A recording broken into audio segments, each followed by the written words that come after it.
Hornby has just released the first of their all new tooling, Black 5. Now this has been labelled as Hornby's ultimate Black 5 model.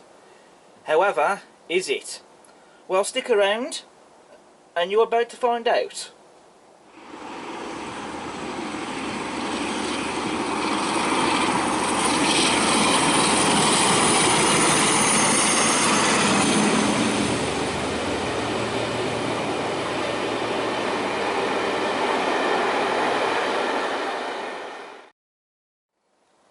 Hello everyone, and welcome back to the Class 47 Peter YouTube channel.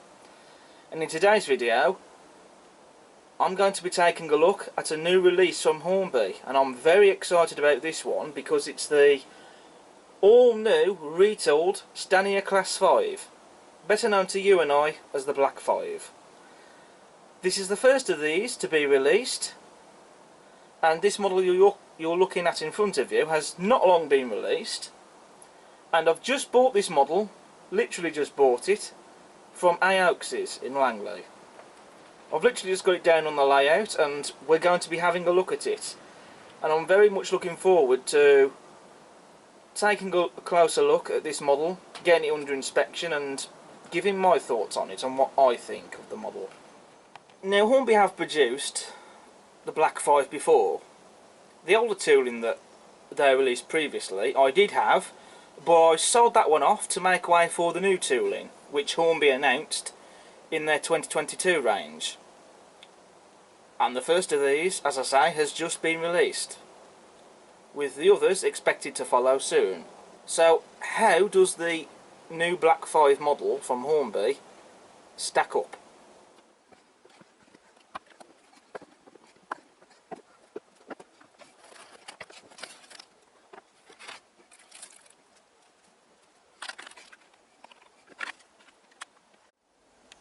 So I will very quickly talk about the packaging. This is Hornby's newer style packaging that they have supplied with some of their new models.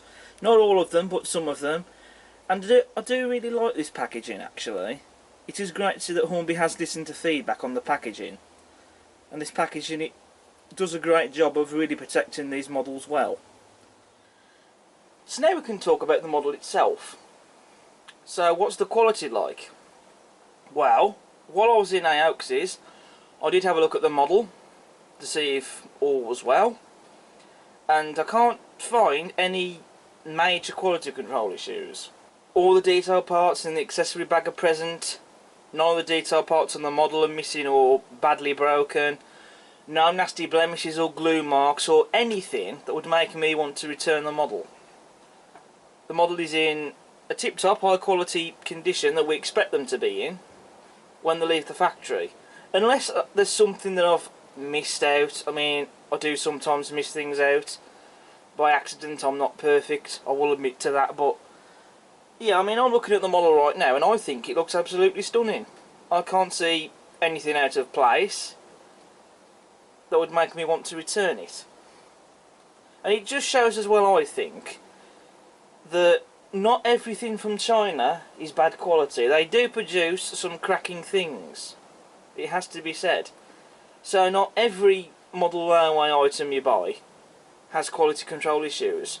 Although I should point out that when I first got this model on the track, I did have a bit of a panic moment because the lights would work on the model but the model wouldn't move, and I thought to myself, I'm going to have to send this back. And just as I was packing it up, it was then when I noticed that the loco and the tender weren't really properly connected. So I connected them together properly and I thought perhaps that's the reason why it's not working right. And sure enough, as soon as I started applying power on the controller, it worked. So that's just something to be mindful of. Do make sure when you unbox these models that the loco and the tender are properly connected. And this model works beautifully out of the box. The mechanism works, that's probably the most important thing actually when you buy these models.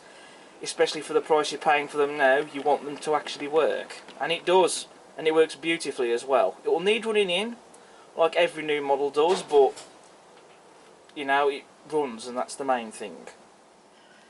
So now speaking of the mechanism itself, this model comes fitted with a 5-pole skew wound motor, from what I understand. Now, I'm not going to take the loco body off, just so that you can have a closer look at the mechanism.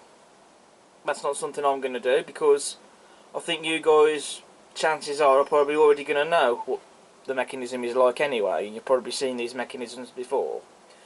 At the end of the day, for me personally, if the mechanism is reliable and it actually works and doesn't burn out after little use, then that's great. Also, this model actually has a die-cast metal running plate, because it's cold to touch. The boiler isn't die-cast metal, but the running plate is. Making a start on the detail, we have sprung metal buffers, so for those of you that like them, that will please you. But for me personally, I'm not really too fussed about them, but they're there as a standard feature. We've also got a vacuum pipe, which is already pre-fitted, and we have a wealth of separately fitted details, such as, for example, these metal handrails on the running plate and separately fitted lamp irons.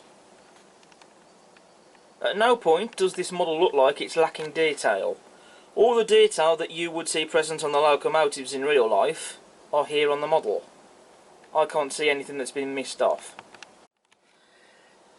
We've got separately fitted metal handrails, both along the boiler and smoke box, and on the smoke box door. Separately fitted smoke box door darts, and separately fitted steam pipe work as well. And this detail in particular, all this pipe work, that's separately fitted, not moulded.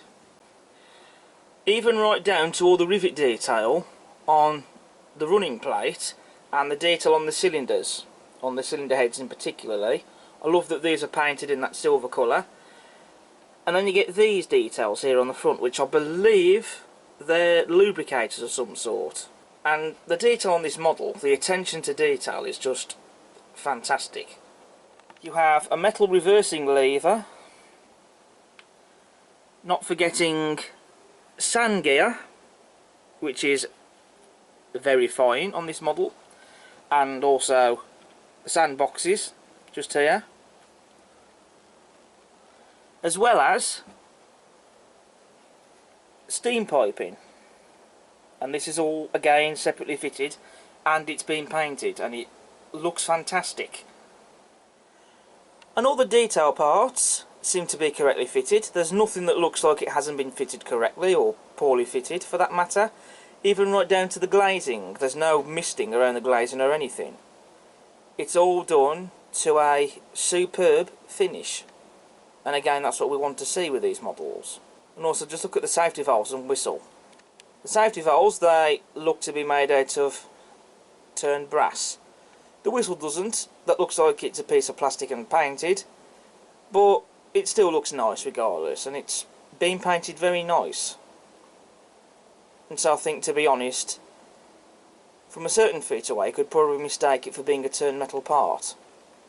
The livery application on this model, I think, is beautiful. I can't see any livery imperfections anywhere at all, blemishes or any bits that look like they haven't been painted properly or anything. It's a very smooth and even finish. The shade of the black looks spot on, which, from what I understand, LMS Black is actually the same shade as BR Black. And also there's the lining that's been done to a very high standard, and in my opinion, I think the lining is what really lifts the livery. I think it's what makes it stand out. And the lining, you can all clearly see it. It's not hard to see. And the printing has been done to a high quality. You've also got the loco's running number 5200 and LMS on the tender body sides. Correct style of numerals and font. And again, the printing detail on that is superb. I love that the smokebox door darts and hinges are painted on this model silver, which I think looks fantastic. It really makes them stand out, and it gives them that polished look as well, I think, in my opinion. Even the centre of the wheels have been painted as well. Now, I must admit, when I first saw it, I wasn't sure quite what to make of it, but upon seeing it in the flesh for myself, it's very quickly grown on me and I quite like it. It might be something that might not be to everyone's liking. If that's the case, I'm sure you could get some black paint and paint over them, but I quite like them. I think it really makes them stand out on this model. Moving to the locomotive's tender, we have separately fitted handrails on the tender body, and also we can't leave out the underframe detail. You've got the footsteps there on the tender, as well as the footsteps for underneath the cab on the loco, which you can just see coming into shot. And also you've got rivet detail in places on the tender chassis frames, as well as the axle boxes and springs. The coal load in the tender is removable. Now, I'm not going to show myself removing the coal load in this model because I've done that many times before in other reviews, but it's definitely removable. So you have the option there of either taking out this plastic coal load and fitting in your own, or just scattering the plastic coal load with some real coal.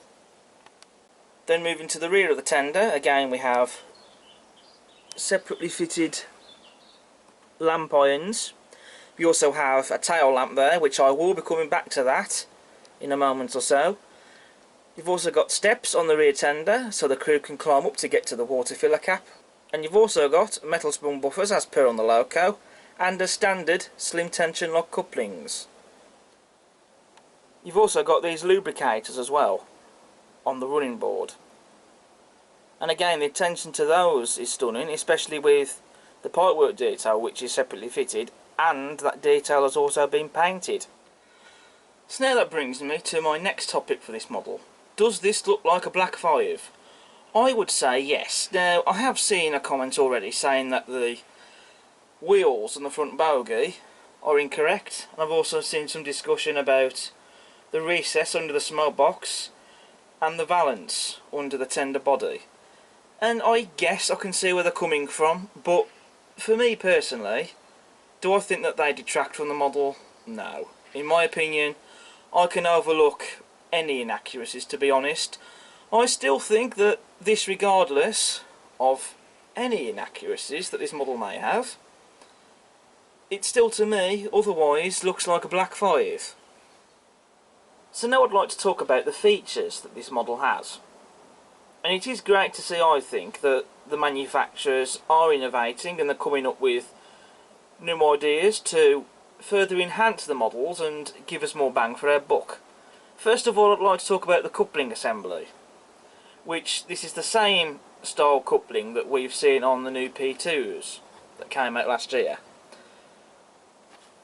To disconnect the tender from the loco, it's very easy to do.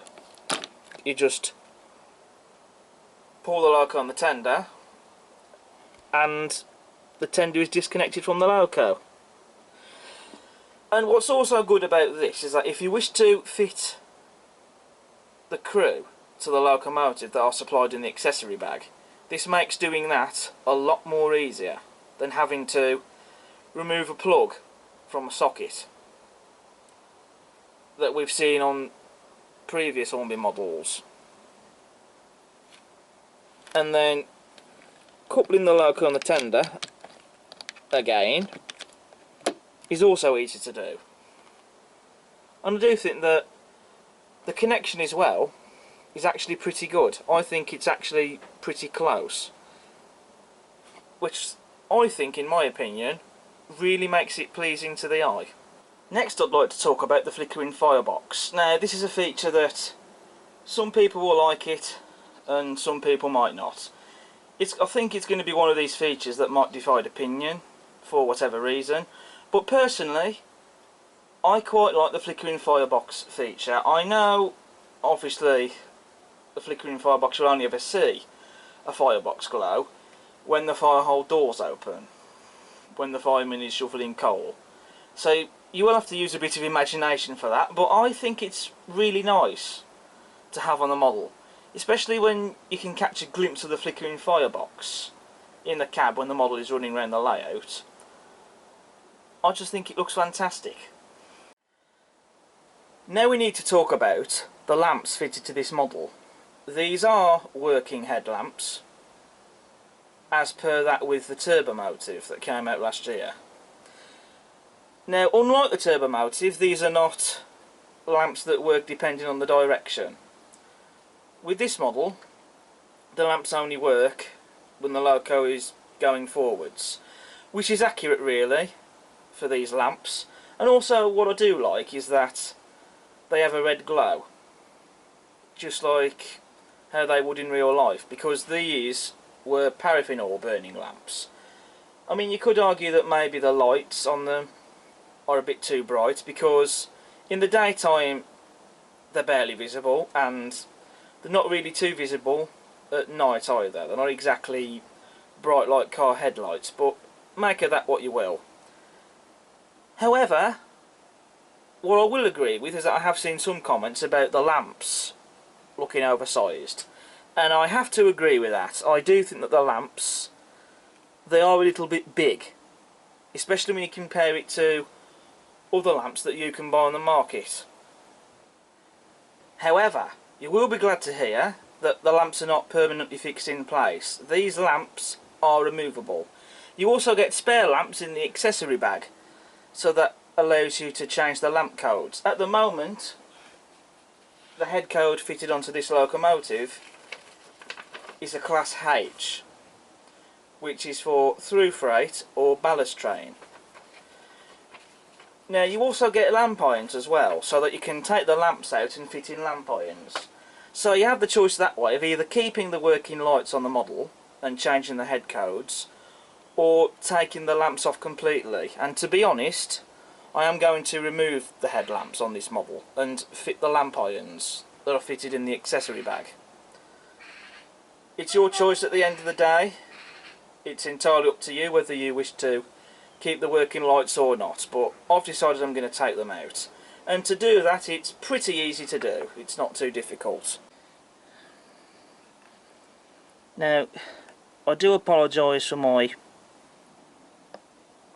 gigantic fingers.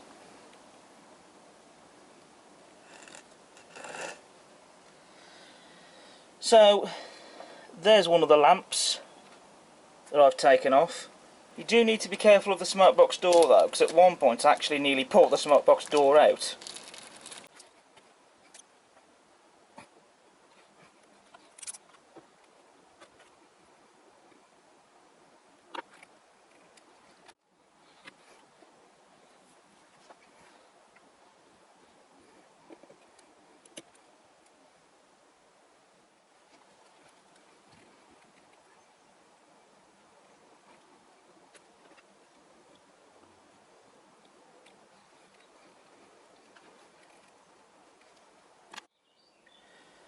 So there we go. The working headlamps on my model are now no more. I've taken them off and I have replaced them with the lamp irons that you get in the accessory bag. And I have actually glued the lamp irons in place, because otherwise I just don't think they're going to stay in the holes.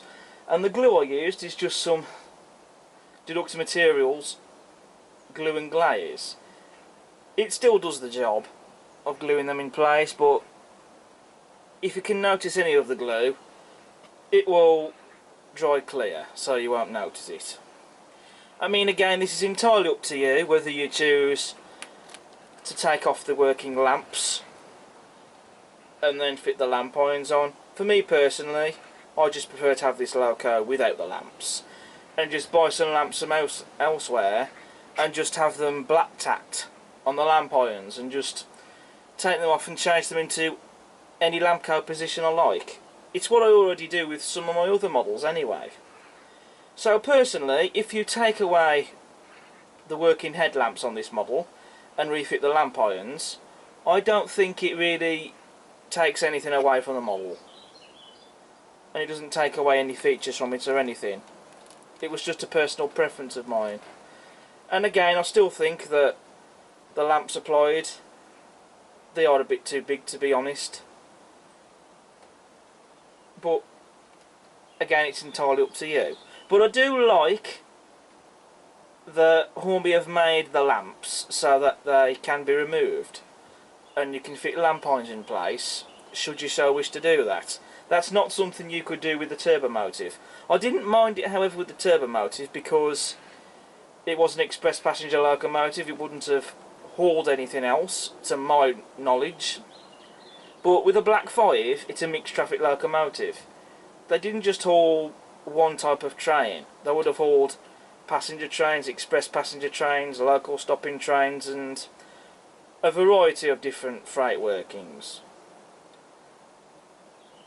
So I wouldn't have wanted to have seen fixed lamp codes in place on a model like this. So I do really like that Hornby have made it so you can take out the lamps and fit in lamp irons instead. So I do give a pat on the back to Hornby for that, because they have took on board feedback, they've listened, and they've changed that. And I think that's great. That's what we like to see. Again, it's entirely your choice whether you choose to keep the working lamps or remove them and fit the lamp irons instead supplied with the accessory bag. It's entirely up to you, but I'm showing you that the lamps are indeed removable. So now we're going to come on to the tail lamp on the tender. Now this lamp actually works depending on the direction the locomotive is running, unlike the headlamps, which I find interesting on this loco. Another interesting thing is as well, on the turbo motive, if you squeeze the sides of the tender, well, you don't even need to squeeze it actually, you just put your finger and thumb on the side of the tender body and that makes the tail lamp work. That's not the case, I've noticed, on the Black 5 for some reason, and it would have been nice if that feature had been carried over to the Black 5 as well actually. But there we go, it is what it is. The only thing is as well, also as a minor criticism, you can't really remove the tail lamp. Well, you possibly could do, but you don't get a lamp iron to fit in its place. So they've made the headlamps removable, and you can fit lamp irons in the place of that, but not with the tail lamp on this loco. But there we go. It is what it is. Make of that what you will, I guess. The only other thing is as well, how come the tail lamp on this loco is white? Because on the turbo motive it's red, just like on the headlamps on the turbo motive are red. All the headlamps you get supplied with this loco are black, but the tail lamp on the tender is white. Again, make of that what you will. You know, I would have thought that the tail lamp should have been black as well, but there we go. And another thing is as well, this loco wouldn't have had a tail lamp if it was hauling a train. So it is a shame really that you can't remove the tail lamp and fit a lamp iron in its place. I guess with some modelling you could do that, but it would have been nice if Hornby took that up as well, rather than just doing it for the headlamps. But again, it is what it is. Make of that what you will. Moving to the items we get in the accessory bag. And the items we get are brake rigging to fit under the loco, a tension lock coupling and NEM pocket to fit onto the front bogie, as well as a little screw to hold it in place. You get a couple of spare lamps, so that way you can choose to change the lamp codes if you wish. You also have cylinder drain cocks, footsteps for the locomotive, a coupling guard, tablet catcher, a dummy screw link coupling, a couple of snow ploughs, one being an LMS style one and the other one being a BR style one, and footplate crew.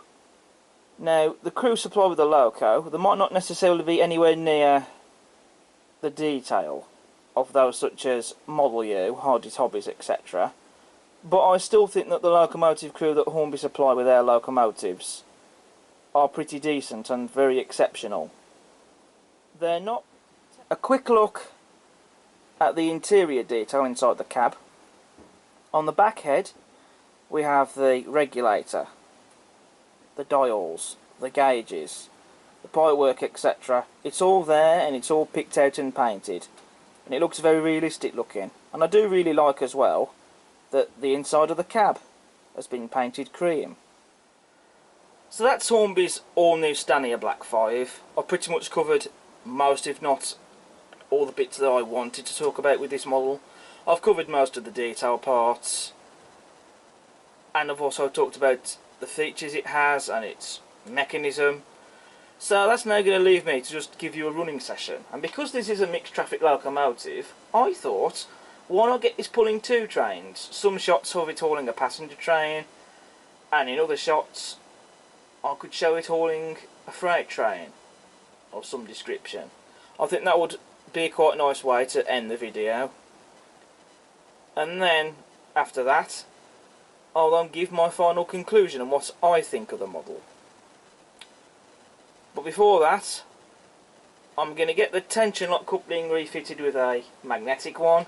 I'm going to fit some of the accessories from the accessory bag to the model, and then we'll get into the running session. So we'll see you in a bit. Right peeps, now before we do go on to the running session, there is something I want to talk about. Now, when changing the lamp irons, I wouldn't suggest necessarily using glue.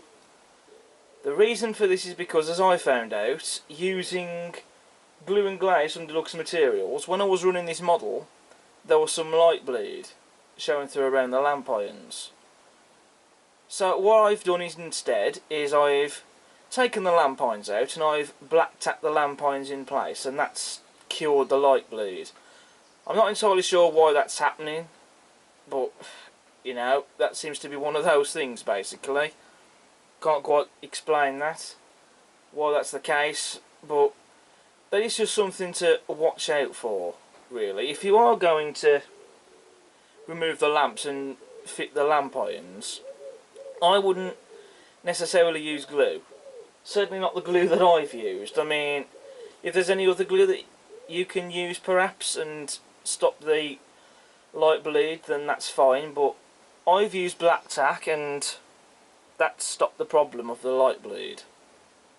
So that's just something to bear in mind of when getting this model and fitting the lamp irons after you've removed the lamps. Just something to watch out for. I have got to be honest, so I thought I'd put that in the video. Anyway, now let's get on to the running, shall we?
So we've seen Hornby's Black 5 running around the layout, hauling a couple of different trains. We've had it hauling a matching rake of LMS coaches, most appropriate that is.